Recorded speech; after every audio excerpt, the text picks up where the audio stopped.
pretty exciting. I know you guys have been waiting for a really long time, so I'll try to keep it brief. Thank you, Dr. Maxwell.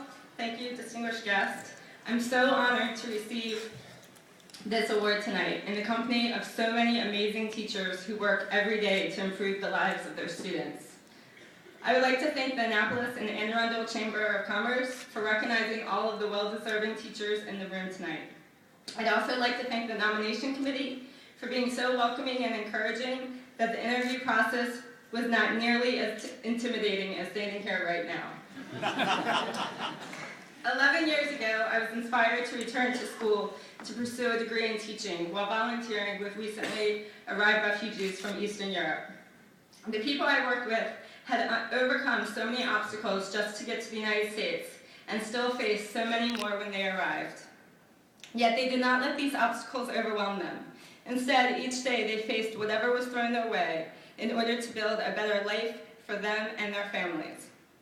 Every day when I walk into my classroom, I am inspired again, this time by adolescents and young adults who have overcome so much and continue to work harder than their peers to ensure their success.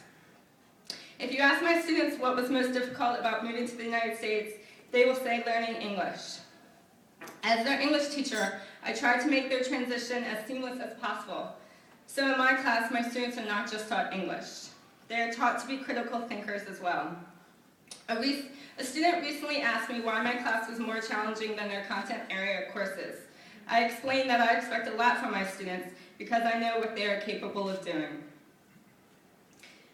I know that there are 54 teachers in this room who continually challenge their students as well and hold their students to the highest standard. Every student should have a teacher who believes in them and challenges them to be their best. Two of my students are here tonight, Jacqueline Reyes and Lana Abbas.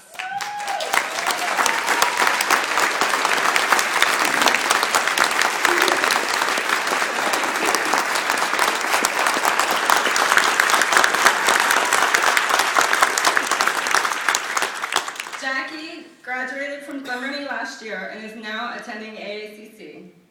When she first came to this country as a sophomore, she spoke very limited English. But at the start of her senior year, she gave a presentation for the entire faculty about how they could work better with English language learners. Some of my students reminded me of that today when I said I was nervous about the possibility of speaking in front of all of you. My other student, Lana, came to this country knowing, I think, about 2 words of English. But in June, she will graduate on time with the rest of her class.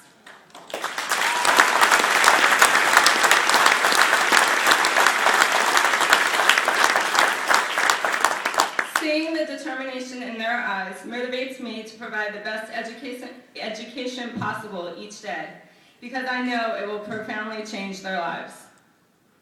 I'd like to thank my colleagues from Glenburnie High School and other ESOL teachers from around the county who came to support me tonight. I'm especially grateful to Miss Vicki Plitt, who nominated me for this award.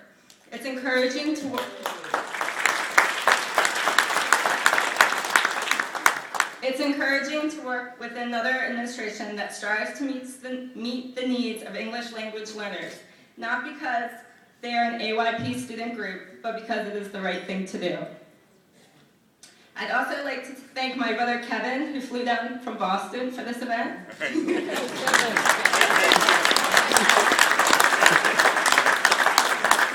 My younger brother, Sean, who decided at the last minute he wanted to be here, just in case I won.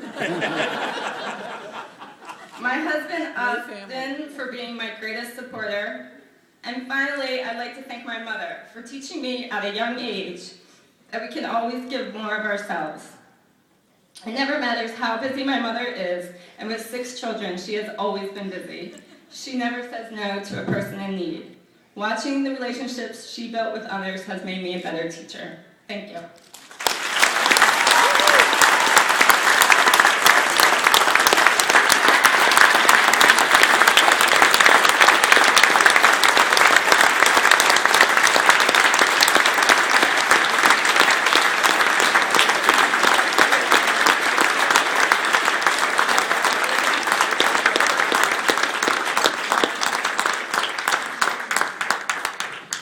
Congratulations.